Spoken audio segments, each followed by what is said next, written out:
Join me every month for the inspiration to find your finish line.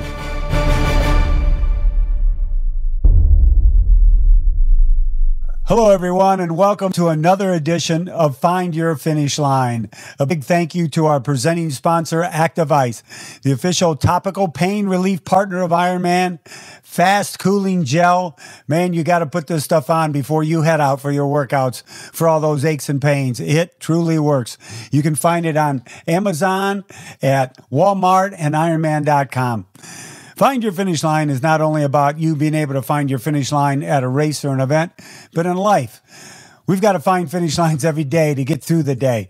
And I have guests on that can help us do that and inspire us. And my guest today has been inspiring since the 80s. He won his first IRONMAN World Championship in 1986. He's a six-time IRONMAN World Champion. Let's welcome to the show, Mr. Mark Allen. Hey, great to be here. That first win was 1989. You got it close. You were close. What'd I say? 86. That was. Oh my God, I'm an idiot.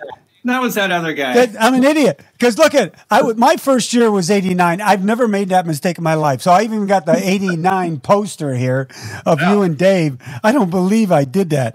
Well, it's a good way to start off the podcast. You know, throw something out there that you've known for 1,000 years and it comes out different. I wonder if something's going on up there. The other day I was recording something. I said, "We'll see you later. Coming at you, Mike Allen." Like, what?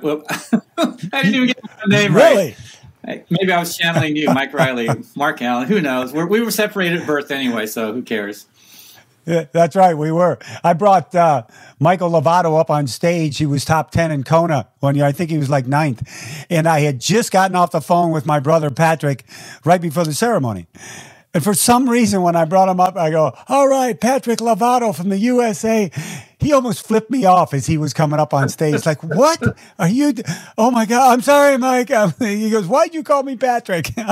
Hey, if we were all perfect, then nobody would like us, would they? Right, exactly. Well, Mark, you're a mentor, you're a coach, you've got the great Zwift coaching going on. I mean, so many people are getting into that. But I get asked a lot about the former pros before we get into this, about talking about St. George, the 2021 World Championship. What do you do now to stay in shape? What's your workout routine now like?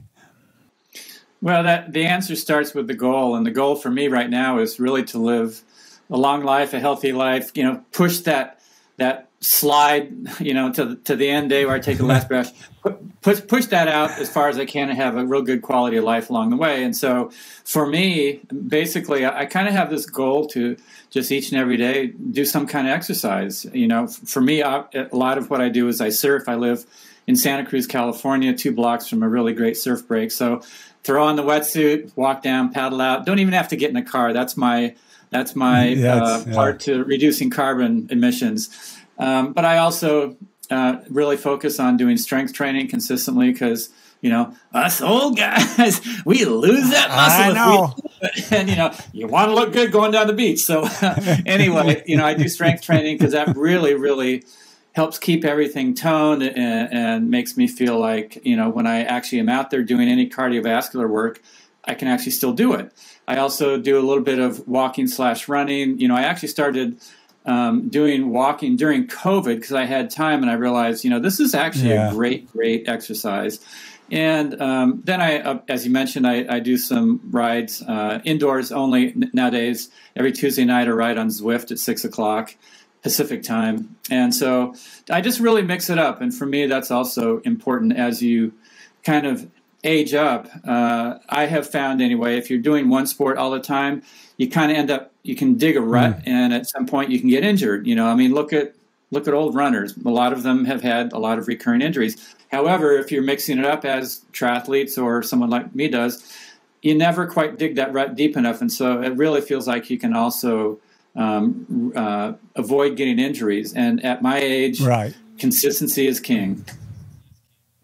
I read an article about the muscle mass thing, and you're right. As you get older, you start losing it. But it was the older generation and alcohol, drinking.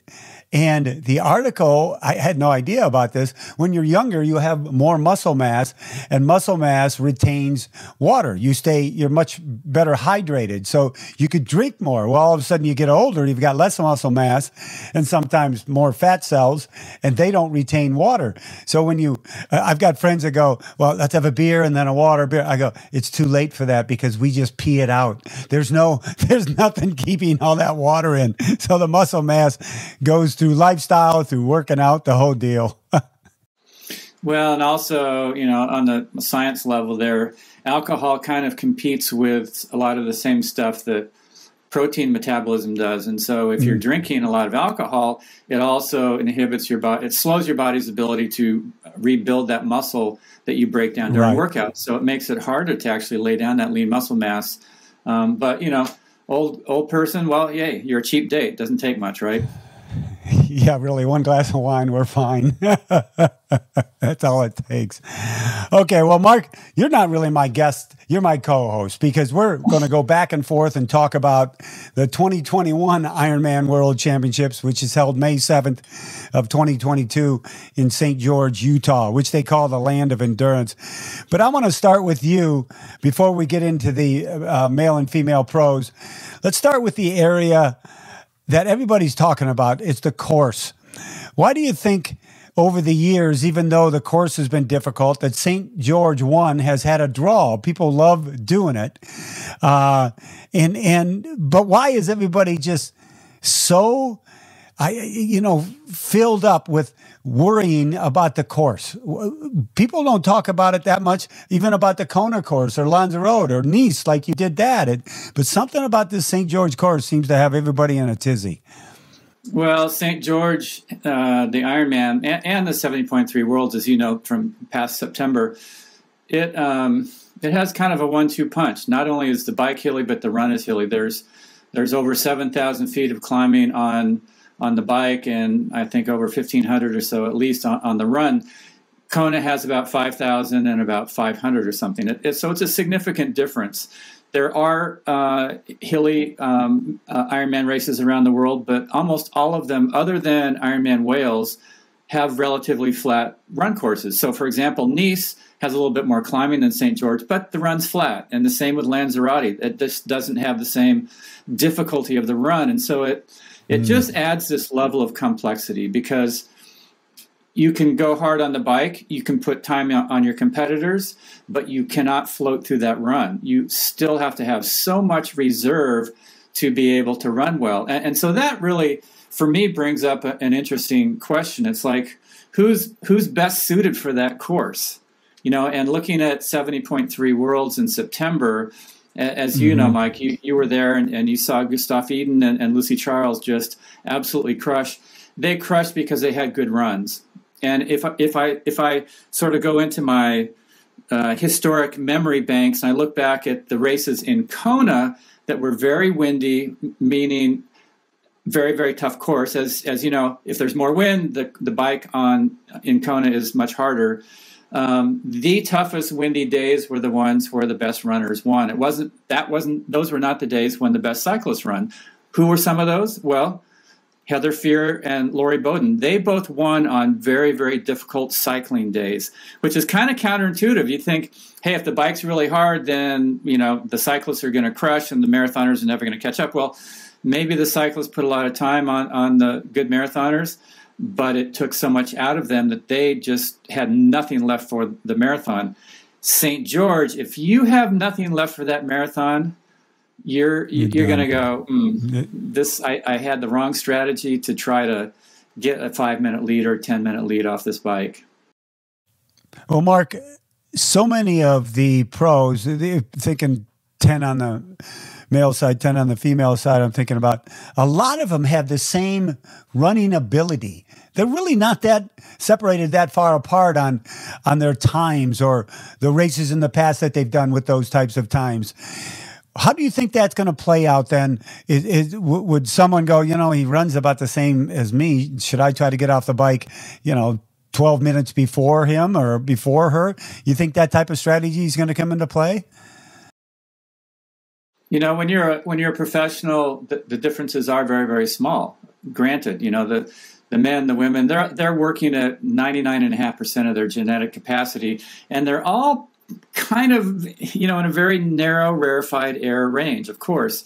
So, but the thing is, even small differences, when the more difficult the course, the more difficult the conditions, as you know, those differences suddenly get magnified in terms of what happens by the time you get to the finish line. So, think about an Ironman in general. The difference between a good swim and a bad swim might be, 3 minutes, 5 minutes. The difference between a good bike and a bad bike might be 10 minutes, maybe 15 minutes. But as you know, and you have seen, the difference between a good marathon and one where you fall apart can be an hour and a half. And so even though the differences on paper in other races might be small, those small differences are going to have a huge impact on the field and on what happens. And not only that, but one thing that's really interesting for me, and I'd love to get your opinion on this, is that none of the athletes who are going to be racing as pros there have raced each other in an Ironman since 2019. And a lot of the up-and-comers have never raced any of the top guys before. Gustav Iden, Kirsten Blumenfeld, they have never raced Jan Frodeno in an Ironman. No. What is going to take place in the minds of these folks when it's not just, one or two guys? It's not just Lionel Sanders and Sam Long going head-to-head. There's this huge field. There's this depth of field, and there's so much more dynamic and unpredictability that can take place. So how do you manage that? How do you create a strategy that can deal with 1,000 different scenarios? I've thought about this quite a bit, because you're exactly right. Some haven't even, probably met one another, let alone raced against each other. I think it's going to end up being, Mark, the one with the strongest mental strength and patience is going to be the one that's going to figure it all out. The Jan Frodinos can show up, the Daniela Reeves, the Lucys, they can show up and go, all right, I'm going to give it my all and give it my game. But then all of a sudden you've got the mix in there of Gustav and Lionel and Sam Long and Cameron Worth, and all of a sudden they're everybody's saying to each other, my gosh, he could win, she could win, she could. I still think it's going to come down to the smartest and the one that's the strongest mentally. I really do. Genetics and how they did on their training, how they, worked up to it. The races prior, Sam Long's just won a couple of races. Wow, he's hot. And I think that goes all out the window there in St. George. I really do. Yeah, Sam won his first two races this season. And but they, the first race that he won was, that was a valid win. The second one down in Chile was, was a smaller field. But those just don't replicate the kind of pressure, the distance. They were both 70.3 distance, and so it's going to be very interesting to see what happens with that. And some of the folks have done some early season races, and they haven't fared as well as they expected. Annie Haug, right? She had a kind of a slow run in Lanzarote, and so did.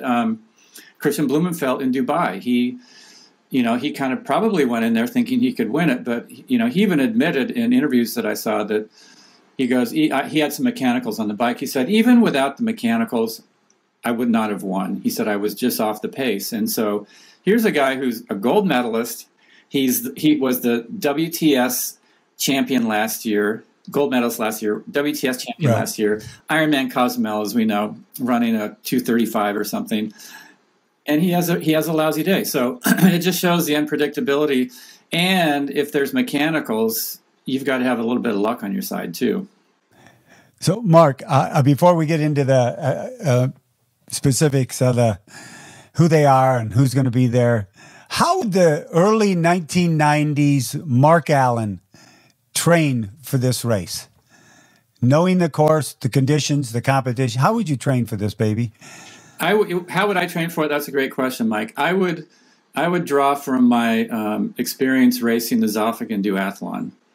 Oh wow! Tough. For those of you who don't know, it was a 5K run followed by about a 75-mile bike ride, 3 loops on the bike, and then the run was about 20 miles. And now, Mark, bike you have to preface that the 5K run, because I ran it before I announced it, was probably the hardest 5K course. It was like 13% grade. It was crazy. It was straight up, you go a block, straight down, straight up, and straight down. And so, I had heard from Ken Souza, who I trained with a lot, that the race was difficult, hilly, all that. So I did what I thought was some really hard hill work going into that event. And the first year, not only did the folks take off at speeds that completely shocked me on that 5K, I thought, you guys are running this 5K like there is nothing you're going to be doing the rest of the day. You're going to be putting your feet up and having a soda after this. Yeah. And then I got on the bike, and I still felt okay. That first loop, second loop, I was hurting a little bit. By the third loop, I was done. I was already toast. And then I had to do the 20-mile run, and it was on trail, nice, great, nice and soft, but it was hilly, and it was up or it was down, and I ended up fourth. A guy who was, I think, 40 years old, beat me, the Swiss guy, little guy, and I'm like, that was embarrassing, because I was like young and really fast at that time. So anyway, I said, okay, I'm going home. I'm going home, and I'm going to do my homework, and next year I'm going to come back. And so I did work on hills that were extremely steep, extremely long, just over and over and over, so that my fitness hopefully was way higher, and I was used to doing stuff way harder and way longer than I was going to have to encounter in the race. And so I would take that knowledge of what it took to win on a course that had a hilly bike and a hilly run, and I would put that template onto how I was preparing for St. George. And I would say, okay, the last, 30-40% of the bike is where all the hills are. I'd get tired first, and then I would go do my hill work, and I would do it hard, and I would do it long. And the same on the running. I would do some very hard uphill running and some very hard downhill running, so that on the course in St. George, hopefully it would just kind of seem like, oh, I've already done this. Yeah. And that downhill running is key. I remember back in May at the 70.3 when Lionel outsprinted Sam Long. They both were. Lionel couldn't believe how fast Sam could run downhill, and it's not only an art; you have to train at it, and they're going to have to do that too for St. George. All right, let's get into the men and women professionals of our sport. And I think I said this the other day to someone. Mark, I don't know if you believe this, but I believe our sport is on the cusp of a new history-making era, of an era that's changing the perception of what you can do, short course, long course, whatever it may be, how you can race all distances. We had that back in your day, and Welchie would race them all, you would race, and it kind of went away, and now it's coming back. So I believe our sport is in a good spot of creating its own history. But let's talk about the men. I know Patrick Lange, too bad he had a bike crash, and he's out, but off the top of your head, who's your list? Who do you think's going to be out there mixing it up when there's only 15K to go on the run?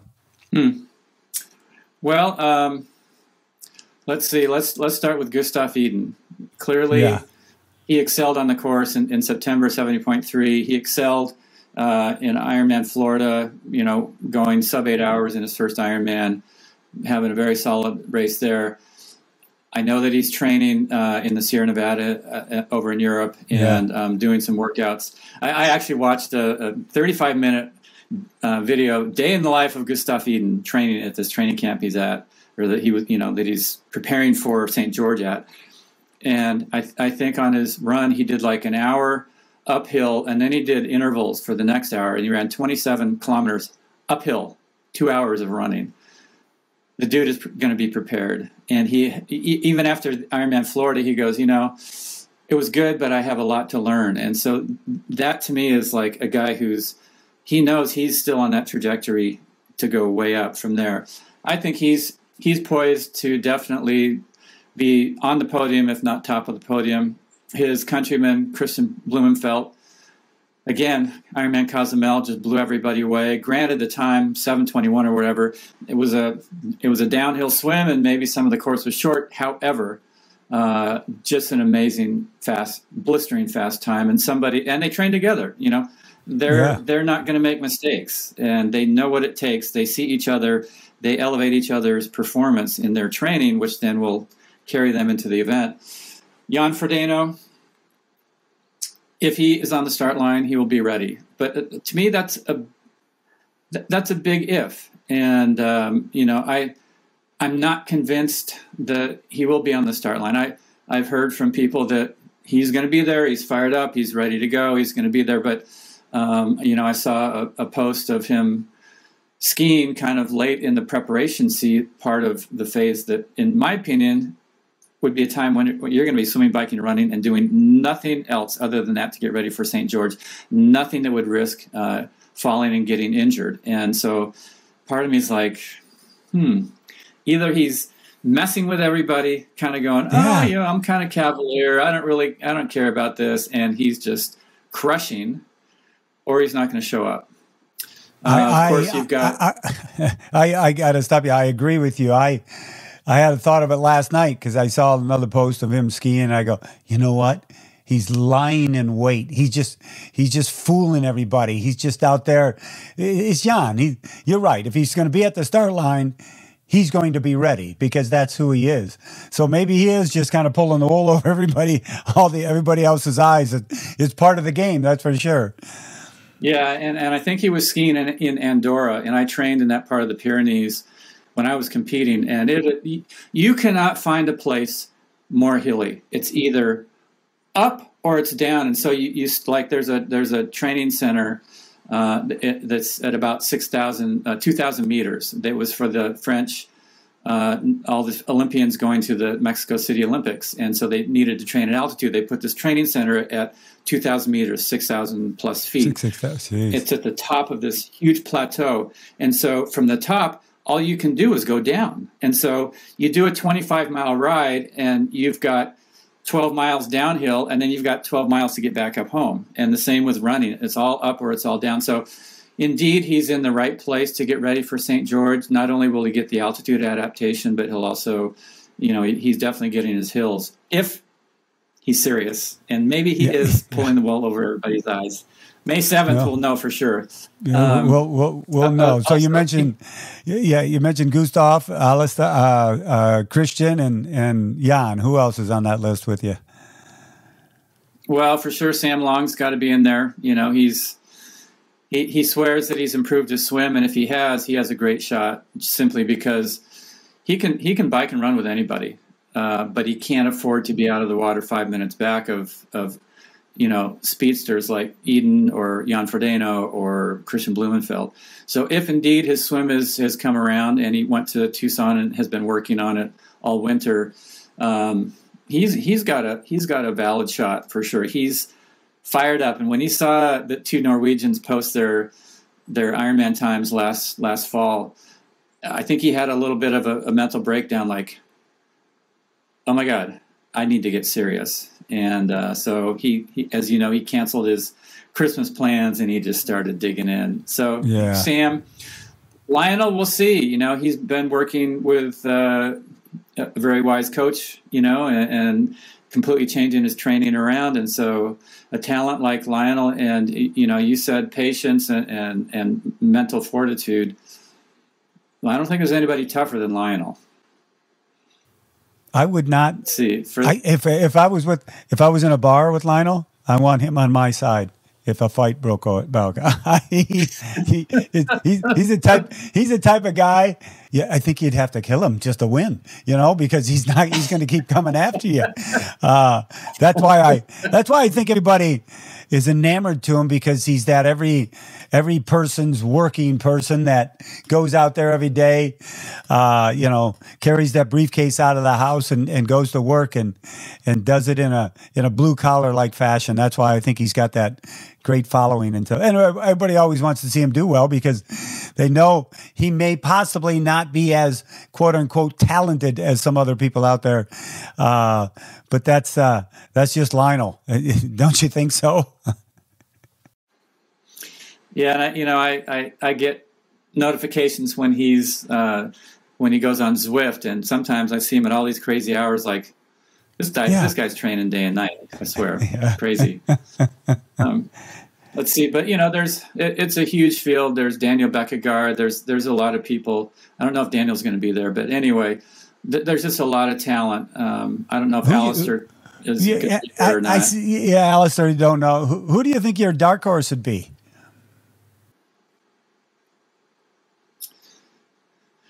I don't know if it's a dark horse, but I'd say Sam. Everybody knows him. Everybody is aware of him, but I don't know if anybody's really given him a chance to win it.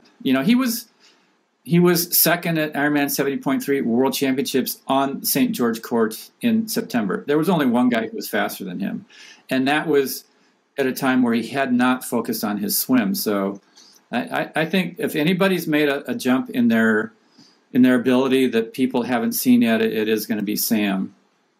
What do you think? Who's your dark horse? It's Joe Skipper. If Joe's there, I've seen some of the training he's been doing. He's always been kind of hot and cold. In March of 2020, when he won Ironman New Zealand, and we were all together.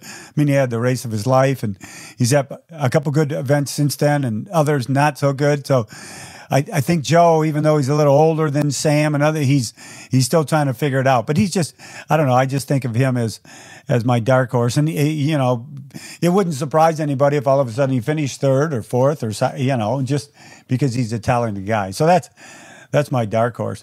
You know who my sentimental one is? If he's there at the start line, it's the oldest male professional. You'll love this, Mark. It's Andy Potts. The guy just doesn't go away. How old is Andy now? Like 48 or something? What is 45. Oh, he's going to hit. Yeah, he's 45. Well, maybe on race day he's 46. I don't know, but he's mid 40s. Yeah. Well, I saw your podcast with Tim Don that posted, and not only a just incredible story, but just the fact that he's 44 and he's still charging, and he sounds like he's 34 and just getting rolling. It's pretty cool to see the older folks who still have that enthusiasm, who still have a body that works. And I think a lot of that is attributable to the fact that we do have more things to measure how our body is doing now. And so, you can spot maybe overtraining a little easier. You can build protocols into your training week so that you go hard, but then you also have enough recovery. Like, I know that Christian and Gustav, they do really, really hard work, but they also build in very smart recovery days so that they don't get overtrained. We had to do it by feel. We kind of had to go like, let's see how hard we can go until we're ready to go off the cliff, and then let's hope that we back off before we really fall off. And so, and look at Jan. He's 40, and if he's there, he's going to be vying for World Championship. That was unheard of when I started in triathlon. Yeah, when you were racing, did you say, "Well, I'm going till I'm 31," or was there an age at that time when you go, "Well, I'm done"? It's because I'm 30. Was there an age in your head that? I had no idea what age that was going to be. The one sort of carrot out there for me was in Mexico, in the LA Olympics, when Carlos Lopes won the marathon. I think he was, what was he, 37 or 38? 38, yeah. And so that's when the light bulb went on, and something inside said, you know what? You have to rejigger how you're viewing your career and also how you're viewing age. Because if this guy can win a gold medal at 38, then you don't have to be done at 31 or 33 or 35. Let's just be smart. Right. Don't overtrain, don't overrace, and maybe you can carry your career. And so I actually ended up, the last year that I did race, I was 38 years old. There's a couple other, you were 38 the last year you raced? Yeah. I think, didn't we go to the Bray Brothers race in Honolulu when they had the criterium?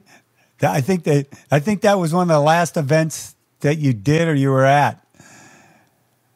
I remember that was my parade lap. I did the International Grand Prix series. Yeah. They had them in, I think, 5 events throughout the world that year, and the final one actually was in Phuket, Thailand, and the other ones were that very short format, kind of like the Super League stuff in a way, in a sense, but outside.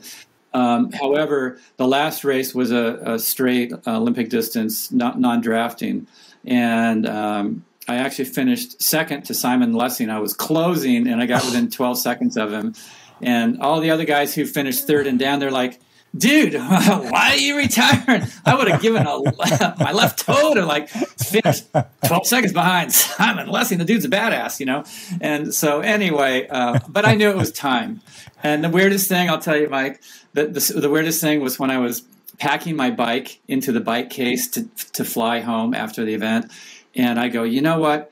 I have gotten really good at putting this bike in this bike case, and whatever comes next, I will not be as good as I am at this right now, at least at first. And it was just a weird thing to go, I will never be this fit again either, ever in my life. It was a strange feeling, but kind of freeing and liberating also to know that I didn't have to stay at that level. Yeah, I'll bet.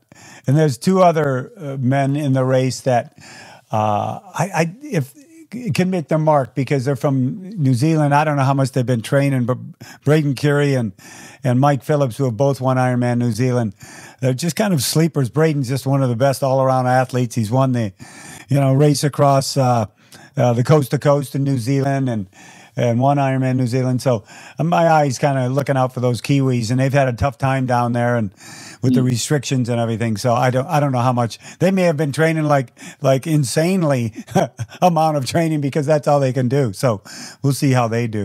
Hold on, everyone. We'll be right back after a message from our sponsors. I just finished up a run, and Activites, the official topical pain relief partner of Ironman, keeps me going. Don't let strain and pain keep you from your training, keep you from finding your finish line. Activites comes in 3 different applications: roll-on, spray, and gel. Check out all the products on Amazon.com, at Walmart, and Ironman.com, and have Activites help you find your finish line.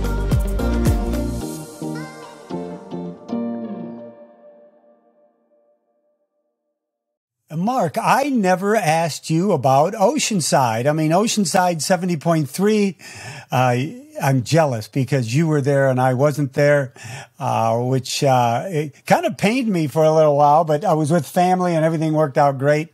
But let's talk quickly about Oceanside, because now that race has come and gone, do you think that has a factor or a play with a few of the athletes that were in Oceanside that are doing St. George? Yes and no. I mean, a lot of the great performances that came out of Oceanside were from people who will not be in St. George, i.e. the 2 champions, Taylor Knibb, who just absolutely put her stamp on the race. I mean, she's been putting her stamp on every race she does pretty much, going back to last fall even.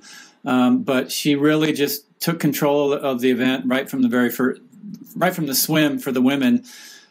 Amazing run, amazing bike, and then she didn't really even have to push the run, I don't think, even though I'm sure she did, because that's kind of how she's hardwired. She just goes for it. And then for the men, Jackson Laundry, really, showing that he's arrived on the scene and, outrunning Alistair Brownlee, holding on, making sure that Alistair didn't get too far ahead, and then closing that gap. And then, as we saw, Alistair fell back into 4th place. So those 2 will not be in St. George. So that didn't have any effect necessarily on, what will be taking place on May 7th. However, the piece that for me was really, really interesting was Lionel Sanders' race. As any of you saw who were watching the event live or read a lot of the reports, he was quite a ways off the back starting the run. I think it was 2.5, 2:45, something like that, which is kind of unusual for Lionel. I mean, his bike is one of the absolute best. He's one of the best cyclists in the sport, and for him to not really make up time on the bike was like, what's up? What's up, Lionel? And I think a lot of us sort of watching Lionel over the past, 6-8 months, we were waiting to see the effect of his new coach on his performance. Gustav Eden's brother now coaching him, Lionel admitting that he's completely changed the way that he's approaching his training, doing a lot more aerobic work, and forget the details. The bottom line is we were all like, what's going to show in the race? Well, getting off the bike, it looked like he's in worse shape than he's ever been. So that didn't look so impressive. But then, he's kind of staying steady. And then all of a sudden, like the last 5K of that run, he just closed this massive gap on every single person, ended up with the fastest run of the day, the fastest run. And Jackson ran really well. Lionel outran him by at least a minute and a half, something like that. Turns out Lionel had some issues on the bike that prevented him from actually putting in the ride that he wanted to. He told me what those were. I'm not going to reveal them because he did not reveal them publicly. So let me just say this. Going into St. George, Lionel is somebody that we have not seen how truly fit he is yet. But St. George, I think, he's going to be very, very tough to beat. Of course, there are a lot of other guys who are going to be very tough to beat, but Lionel is right there with the best of them, in my opinion.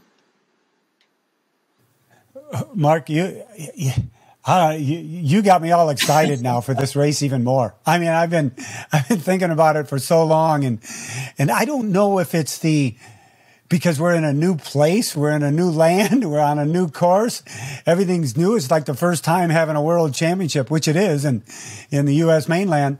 But that's exciting. So it's going to be something to see. Let's move on. We've talked a lot about the men. Let's move on to the women's race. And now that we all know that Lucy Charles Barkley is not going to be in the race, and, just like you suspect Jan might not be at the start line, we know for sure that Lucy's not going to be there. It's confirmed. She's got a hip issue. She's on crutches. And that changes the entire, at least I believe, it changes the entire dynamic of the women's race. How do you see the complexion of that race now without Lucy in the race? Condolences to Lucy for having that injury. Clearly not. There's no great time to have an injury. There's no great time to have any kind of a stress fracture in your hip. We saw Jan have to miss Kona a couple of years ago with something similar.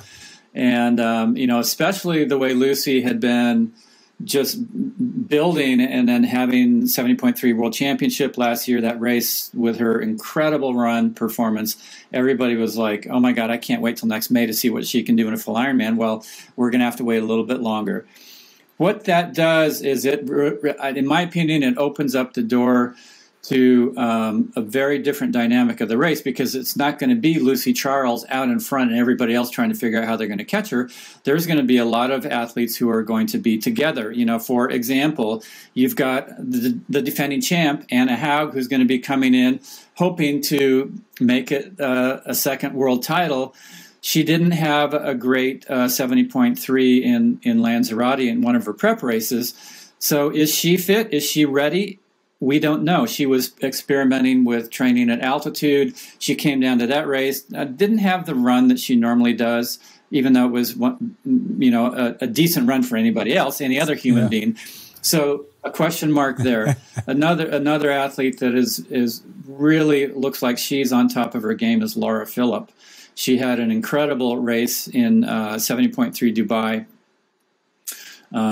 Just putting an amazing performance out there. She's someone who I think now has taken over, and this is just my opinion, of course, but I think she's taken over that favorite spot at the top. And, clearly Daniela Reef she's out there training.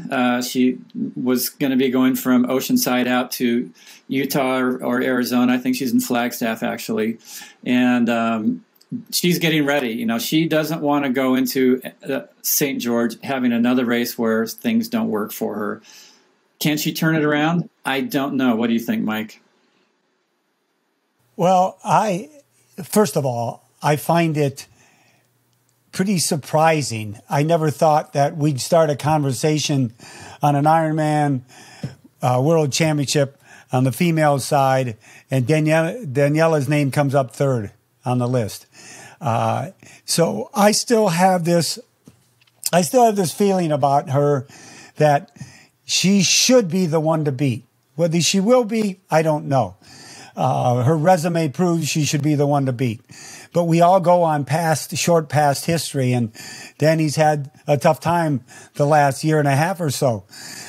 So I do agree with you on Annie. I think she can, if she can get out of the water in that second pack of swimmers, she can catch some people on the bike. We know what she can do on the run. Laura Phillips still is an unknown. Well, she's not an unknown, but she's one that really, I don't think anybody really knows what her potential is yet, and either does she. So it's, I'm right with you there on those three. The other is Katrina Matthews. Kat is having a good season. She's from Great Britain. I don't know, for some reason, I wouldn't call her my dark horse, but I would not be surprised if she got on the podium. What do you think about Katrina? Yeah, Kat Matthews is definitely, she's got a tough mind. She's proven that she has, she has the physical potential. I think she ran at 2:49 in Tulsa, something like that. That's right. When a woman is running sub 250 on the marathon in an Ironman, you have to put them in the list of people who can contend, especially because she's an amazing cyclist as well. So, and she's on an upswing, and that's the thing. That's what's going to be really interesting about St. George's. We've seen a long history from so many world championships where Daniela just dominated. We kind of know her history, and Anna showed that she has what it takes to win a world championship. But there's a lot of women who are in that upswing now. They're getting caught in their own draft, if you know what I mean. And so, coming into a race like this early in the season without a lot of prep events, it makes it it is actually really hard to predict. And I think the surprises are going to be the talk of the day when the race is over and it's in the books. What about Ruth? Ruth Astley, I hope I'm pronouncing her name right. I have an A-S-T-L-E from Great Britain. She just won Ironman South Africa. As a matter of fact, in 2019, she was the first age group female in Kona, and then obviously turned pro after that. Do you believe coming off an event like South Africa at the beginning of the month is going to be, sure. Hold on. It's all your fans. They just keep calling. Yeah, I mean, you have to you got to get a flip phone for them or something, I know. At least be able to block these people. Sorry about that. Yeah.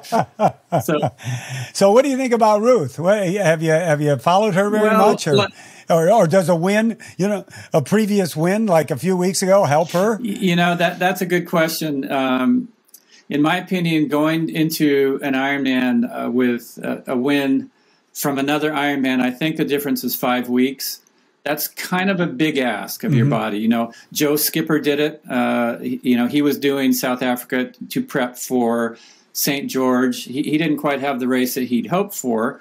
And as far as Ruth, women in general can recover quicker than guys when you're talking about endurance events like this. And I have seen women do the same thing that men have done, and the women do better because of it. The guys, they don't recover as quickly. They're just heavier. There's more muscle breakdown, all that kind of stuff. So roundabout way of saying, I think she's somebody that we definitely need to keep an eye on because she's obviously fit. She won the race down there, and she's coming in. She's going to have that positive fueling that takes place when you come off a win. You recover quicker when you win than when you don't. That's just it's kind of like those who win Oscars, they live longer than the actors who don't win them.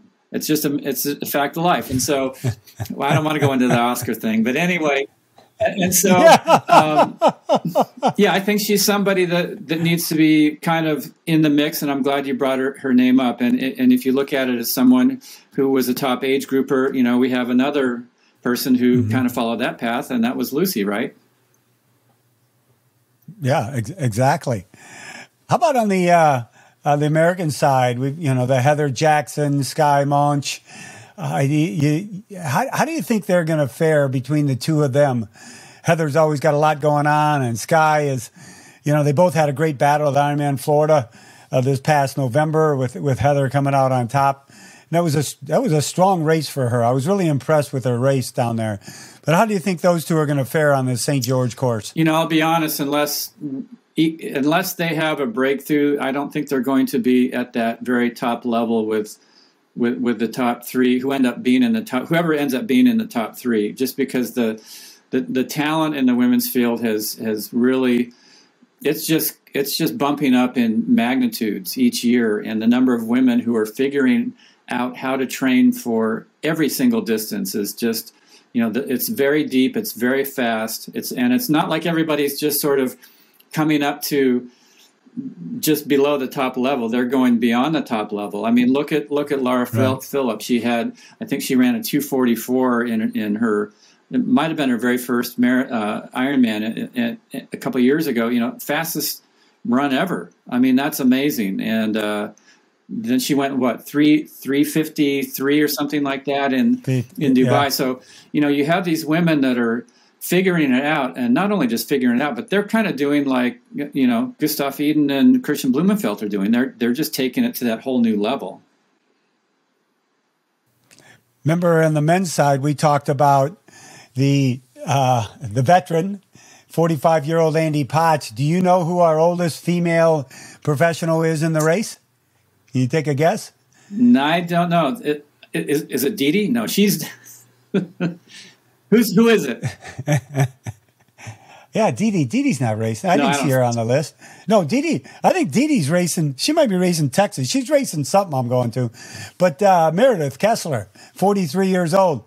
You know, she's got 20-some Ironman wins under her belt and been in Kona 5 times. So Meredith just keeps chugging along. I love seeing the veterans come out and mix it up with the young ones. I think it'll be fun watching her. But the other one who's, I think she's 38 now, Lisa Norden from Sweden. I just like how she races. She's a wily veteran. I don't know if she'd be mixing it up, but I think she's somebody that could be in the top 6 or 7 just because of her experience. Yeah, what do you think about Lisa? She absolutely has the experience. She has I think that sort of that mental patience that it will take to have a good race in St. George. Nobody's gonna win that race just blasting off the front because of the demand on the marathon course. You know, it's not the kind of race where you can really just go for it and push the bike and then just sort of float through that marathon because of, you know, the elevation gain on the marathon. It's one of the hardest marathon courses out there. So she has that patience, that mental experience and that strategy to maybe let some people go a little bit early and then reel them in later. Yeah, and that's how she usually races. Do you have anybody else in mind that that could have a breakthrough race that changes their career, even if they, you know, finish in the top 10? Somebody that you think could set the pace for themselves for the rest of their career? Boy, I just don't know. There's been a lot of names put out there, and I think out of everybody who's there, we are going to see some breakthrough performances. I think it will be hard for Anna Haug to repeat as the champion. She has the potential to, but again, there's a lot of threats, and even with Lucy out of the mix, I think that actually does, again, open it up for a lot of other opportunities because there won't be that big carrot who's out there. I think there's going to be a lot more. There might be a number of women who are together the entire race until we get to the marathon when things are going to sift out. Well, that's exactly what I was thinking, Mark. I mean, that, you know, obviously the dynamic of the race has changed without Lucy out there. So you think we'll see the 6 or 7 or 8 on the bike and then 3 or 4 on the run getting off that bike together? That would be my ideal as a spectator, you know, as somebody who loves to see a good race. And if you kind of look back, going back to your very first comment about Danny, is that, you know, she's somebody that should never be bet against, and she's also shown that she knows how to race on that course. She's raced in St. George a number of times. Mm-hmm. And that's something that a lot of the other women do not have. They've never been on that course. They've never raced in Utah. And it's unique in its own way, just like the Ironman in Hawaii is unique in its own way with just the physicality of the course. In Kona, with wind and heat, humidity, a certain amount of obviously climbing and descending, but with St. George, big bike ride, big marathon, dry air. It's a different kind of environment. It could be very fast. It could be the kind of course, though, where we see some of the most epic blow-ups we've ever seen in an Ironman World Championship. Well, I don't like to say this because the age groupers will get, but the pros, remember, are always racing earlier in the day. And isn't it amazing? All the Ironmans I've been to, the weather seems to start kicking up when the pros are out on the run. And, they only got an hour and a half to go. And the age groupers are out there still pounding through the bike. And that's what the weather did the last time we were in St. George. All the men and women pros were basically out on the run when the bad weather came in, and the age groupers were on the bike. So the weather in St. George seems to not like the afternoon as much as it does the morning. Yeah, it's just the way it is there. And I think for a lot of the age groupers who will be out there after dark, it will get cool again in the evening, and so you really have to. Everybody, including the pros, has to go there with a lot of different scenarios in mind. Like it might be low 60s when they get on the bike. Are they going to need a little bit extra, something to keep them warm? It could get hot on the run. It could be a cold day. It could be a windy day. There could be rain. It could be sunny. You have to prepare for so many different conditions. I mean, when you go to Kona, it's like, it will be hot. Okay, I got it. You pack your little thing and away you go. St. George, you've got to have warm stuff, cool weather stuff, maybe even 2 different kinds of wetsuits, and then eventually figuring it out on the day, looking at the weather, and then just hoping for the best, doing the best you can. Well, Mark, that's why I'm glad I get to drive from San Diego to St. George. I just throw everything I got in the back of the car. So my locker room is ready to go no matter what the weather is. Social media.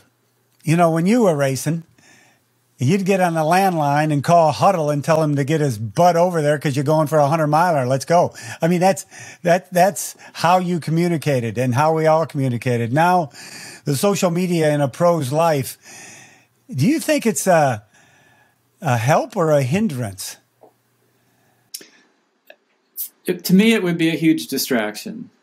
Even if I had a team that was thinking of all the social media that was going to be created around me, and all I did was I just went out and trained and they filmed me, that would still be a huge distraction. And I think it's not only a distraction for those who have to keep producing all of this content, but it's also, in a way, it's a distraction for the other athletes who are scrolling through all this stuff. Recovery requires that you just shut things down. So maybe at the end of the day, you had a long day, you're on the couch, you're resting, you're rehydrated, you're fueled up, you're not using your body. But if you're sitting here scrolling through all the social media for hours, you're still using your brain. And so your brain is not relaxing. Your brain is not recovering. And so it can be a hindrance to recovery for those who are looking at the social media. The other side of it, though, and not to slam it too much because people are watching or listening to this, these kind of things didn't exist years ago, is that it does give you an insight into what maybe a top person is doing. And it can be an inspiration for you at whatever level you're competing at to kind of go, wow, look at their position. Look at how they're running. Look at their swim stroke. Look at what they're doing in the gym. And look at what they're eating. It can just kind of be that little bit of inspiration for you to kind of want to get out there yourself and do that type of training. But overall, to get back to your original question, I think it's a huge hindrance that they have to generate all of the social media over and over and over throughout the entire year. Well, I contacted I'm not going to go out there and contact all the pros before St. George. Hey, you can be on my podcast because I have a lot of age groupers on, as you know, and things like that. But I did go after just 2 specifically and just said, hey, if you'd like, and they were so kind, Mike, we'd love to, but we're just shutting those types of things down right now because because the day is filled, the training is filled, and we're accentuating on our goals for St. George. And I go, hey, I understand that completely. And I'm thinking, wise on you. I'm glad you turned me down. I mean, I really am. It's not a matter of, gosh, I wish they'd have come on. I'm glad they turned me down just because of that reason alone and just what you said. So I like that. Mark, I've always been a fan of a triathlon, but doesn't it seem like we're more of a fan today than we have been in a long time just because of what's going on out there with these incredible times, these performances, the new blood in the sport? It makes you a fan, doesn't it? I know personally, I am 1,000% more fan than I have ever been. And, I got into the sport in 1982. I raced till 90. Last time I did Ironman was 1995. And, it just seems like there's been this infusion of a whole new mindset and new ways of training and new performances that have come out of that. And just a sort of an excitement about the different characters who are in our sport. And it really it's become something where I think people are finally kind of going, hey, I like this guy, I like this gal. This one, I hope this competition goes the way so that my person wins, that kind of thing. And that seemed to be kind of like there was a lull period in there where it just felt like everything was kind of monotone and kind of the same. And maybe it actually had something to do with COVID. Like we kind of got dulled or used to just seeing Ironman every year in October and seeing certain races that we follow each year and 70.3 worlds and exciting, but the same thing and then all of a sudden there's no world championship. 1 year, 2 years, 3 years. And maybe, it's just given us that chance to really be excited that this level of competition is coming back and that it's going to take place finally again. Plus, the direction of our sport has changed with the different organizations that are putting on different types of events. Everything from the old days of the super sprint, in Australia to the PTO. How do you feel our sport's doing in that regards? Yeah, there's been a huge growth in different formats of racing, even just in the Olympics having mixed relays. Which was very cool. Jeez. Yeah, those are very cool. And people who I spoke to who were not triathlon fans or fanatics, they loved the triathlon relay, the mixed relay. That was the one where they go, wow, that was really exciting, kind of a thing. And so there's just a lot of different formats of competition that people can watch and follow. And with streaming, it's become kind of more of an accepted way to actually view sports, even Olympics. A lot of the stuff that people watch was purely through streaming on their laptop or on their phone. And triathlon is right there at the forefront of that. It was, I had my phone with me when I was with the family on the slopes in Utah, and I get off and I check the Oceanside race and I see you in the background. I go, damn it, Mark's there. And then I'd get off and I get back the next hour and see it again. It's that on and off thing, which you can appreciate because everybody's got their lives. And remember the old days where, well, you can't broadcast a race that goes for 4 to 8 hours. Who's going to stick around? Well, we go back and forth. That's who we are. So you're right. That streaming is fantastic for all of us. Well, now, Mr. Allen, I'm going to put you on the spot. Give me your predictions. Top three on the men, top three on the women. Who do you think is going to be on the podium? I think in the women, I'm going to put Anna Haug on the podium. I never like to bet against a reigning champion, especially one who has actually shown she can race a lot of different distances, a lot of different conditions. I'm going to put Laura Philipp in there simply because she really does seem to be on the upswing. And just out of respect for who she is and what she's done and her ability to regroup, I'm going to put Daniela on the podium also. I like those three. Yeah, for the men, I'm gonna go with those who are being coached by a Norwegian coach. You know, there's been a lot of hype about it, but forget the hype. You know, I think there's a very real value to what the Norwegian athletes and those who are being coached by them, i.e. Lionel Sanders, are going to show the world. And that if you are diligent about not just 2 or 3 aspects of your performance, your training, your preparation, but if you look at just absolutely everything and give everything 100% focus, you're going to do something that's pretty amazing, and it makes it very tough for the other guys to beat. Outside chances, though, you know, like you said, Kat Matthews for the women, you know, don't forget Sam Long. He's been kind of a little bit quiet in terms of who people, not many people talking about him, but that guy has a burning drive to do something big. So can't wait for May 7th. Yeah, I think the mental factor, the mental toughness of an individual, that a few of them that you talked about, is what's going to pull them through to the top, because that course is one mentally you've got to win. Mark, lastly, what's your advice to all the fantastic age groupers coming in from all over the world? So many of them. I got a message the other day from a woman that says, I've been training to go to a world championship for 4 years. You know, it's like a forever process. So what's your advice to those age groupers that are coming to St. George? Best thing I can say is, you know, on race day, build into it. It's not the kind of race that you can rush your way through, for sure. You have to, you know, build into the swim.